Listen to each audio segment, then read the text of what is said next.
So in this telepathic scenario where our player choice determines who comes to save us, there's Leliana and Morrigan, complete with swords and magical staves, masquerading as Sisters of the Chantry, and we get to take control of their actions. Now, we didn't get to choose that they act as Sisters of the Chantry.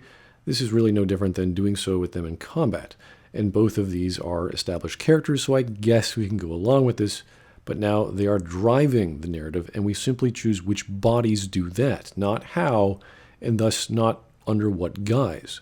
The most effective method of saving the Grey Warden apparently is by selecting the dog, who is a master of manipulation. It feels a bit odd, and it lessens the focus of the main character as the driving force, the Grey Warden saving the day from the coming catastrophe. But this does call into question the locus of control of the player, first in combat, when we can fully control another character aside from us, and now in particular story scenes. I think of this as no different than putting Minsk in front of the team when playing Baldur's Gate, for example, and having him choose dialogue options, but only if our ball spawn of a main character is, for some reason, not around. In terms of gameplay, this isn't inherently bad, and can be quite entertaining with all the permutations of which two party members go to save you, or rather to save the Grey Warden now that the game has made that distinction. But it does take away the uniqueness of the main character being the protagonist, being driven by you, the player, in a game where choices do have some impact on the story. This means these characters now have impact on the story as well. Morrigan then uses cynicism. It's apparently super effective against a guard whose only job was to guard a door. Now I understand this is a fantasy game, but this is just silly. However, this entire scenario is silly.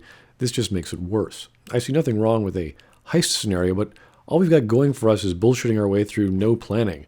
And somehow we managed to get into this place, convince the person who has only one job by appealing to their sense of freedom and boredom, with no backstory and understanding her plight, no possible knowledge of Morrigan to use this to their advantage, just shots in the dark that just so happen to work.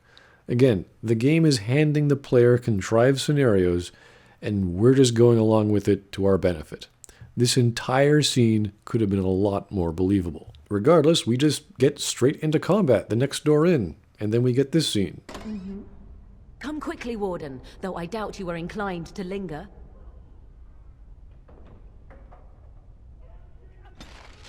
And then all of our equipment, including Alistair's, just happens to be on us when we exit the jail cell. It's just magic.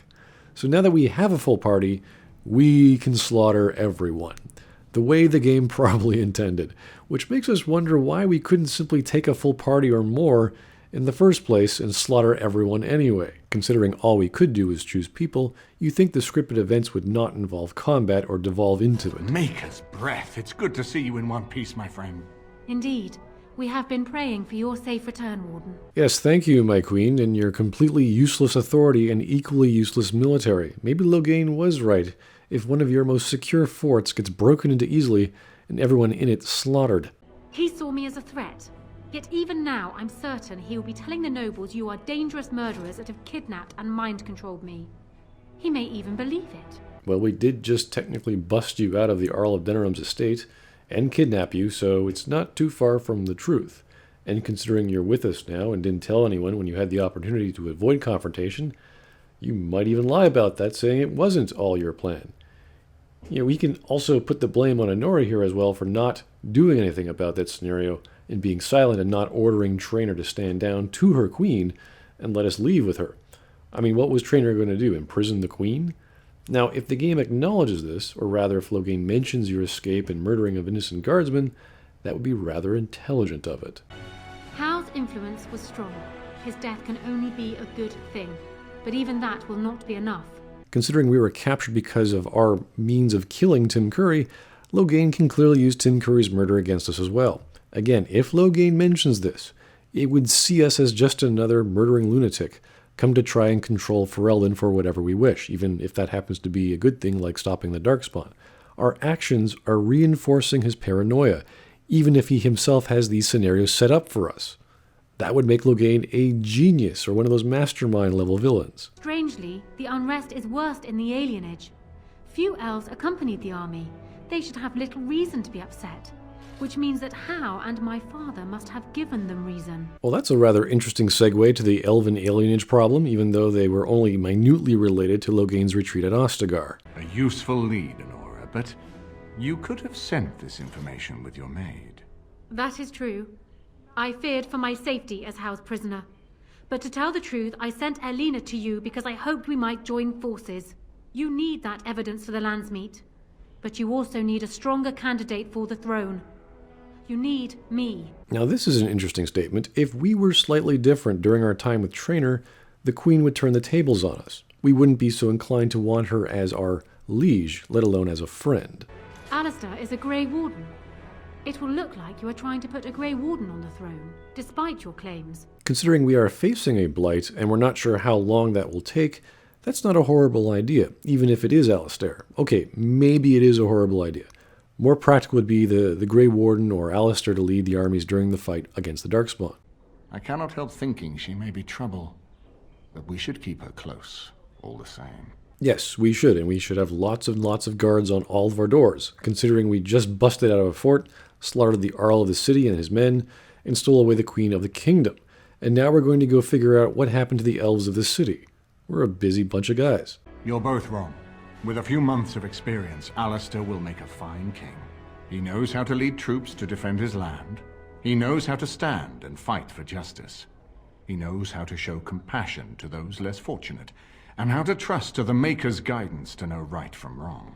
And he knows who to turn to for aid, should that training fail him. He will be fine. Okay, if Eamon thinks that Alistair is going to be a king in a few months, then sure.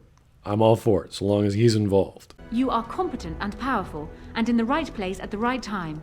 Used to your advantage, these things could bring you far. Already she's plotting how to use us. This is a great aspect of Dragon Age Origins. It's the politics of it all. And it just only happens near the end of the story, unfortunately. Now, considering our goal is to stop the giant dragon and a short life of madness into a darkspawn later, our ambitions are somewhat cut short. Now, Honora does make a lampshade between Tim Curry's evil actions and Loghain's. Even she is unaware of who did what exactly. Ultimately, she wants us to support her in the Landsmeet, and you can do so if you choose. If one more servant asks if I would like a change of clothes, I will set the house on fire. What comes, my friend? Morrigan is either getting a little disassociated or is becoming a master of controlling her moods. Now, you can go around town and see what kind of influence you can get from the people of Denerim. Oswin's father was a noble, Ban Sigurd of Dragon's Peak Benorn. As a result of saving his son, he'll support you, and he's having dinner with Ban Reginalda of the White River Benorn, which might also be good. Then there's Alfstanna Eremon, the sister of the lyrium poison guy in the Tim Curry's dungeon we found. She's thrilled to know what's happened to her brother, and she'll support us in the Landsmeet, as well as taking back our lands with her bowmen. Well, there's a good thing to do, get back our ancestral home. I guess we were in the process of taking back our lands after we finished off Tim Curry, so this is always a spiffy thing to do in the interim. Didn't know we had to fight off Tim Curry's henchmen, but now we have bowmen to do so. Regardless, since we gave her the ring so she can go into the Arl of Denerim State Dungeon to get her brother, she'll support us in the Landsmeet. It's also interesting that all these nobles recognize us as Kuzlins. She's also not too motivated to leave her spot right now, even though she's pretty serious about going to save her brother. You're the youngest Kuzland, aren't you? Probably looking for coin or men to take your Ternir back then. You're better off asking the Darkspawn. They hold West Hills now. Now, we don't know too much about Gallagher Wolf here, but if he's been affected by the Darkspawn in some capacity, who better to help him out than a Grey Warden? Although he doesn't seem particularly open to conversation on the topic, nor is there any method of coercing him into talking against Loghain at this point. Still, if we found out that, let's say, High Ever was overrun by Darkspawn, that would give our revenge plot a new gust of wind to turn into a regaining of what was lost story. However, it's just seemingly controlled by Tim Curry's men somehow, although that seems rather odd that such men would still be defending the place when their lord is dead. Regardless, this entire storyline is simply not relevant. The next plot point is the Elven Alienage. This directly connects Loghain's issues with refugees and the coming blight, what to do with them, how to treat elves within Denerim still, and it also connects with one of our discoveries of the Earl of Denerim's imprisoned guests, and the origin story of the city elf you might have chosen. This is yet another place where the story of Dragon Age Origins shines. That's not to say this entire part of the story is excellent and without flaw. It's actually fairly mundane and, well, it's stretched out a bit. But it feels like everything here is being connected. The story is feeling like it has elements that are coming together. There's multiple plots, there's new characters, and the settings feel a sense of unity here. The problem is, well, it's long, it's being stretched. There's new characters and new plots to introduce, new problems around town that, well, us being main characters, thus we have to solve them, all because. Things like this would have been resolved naturally. So, yes, it's bloated and stretched out, but it does detail and it does connect the world in various ways.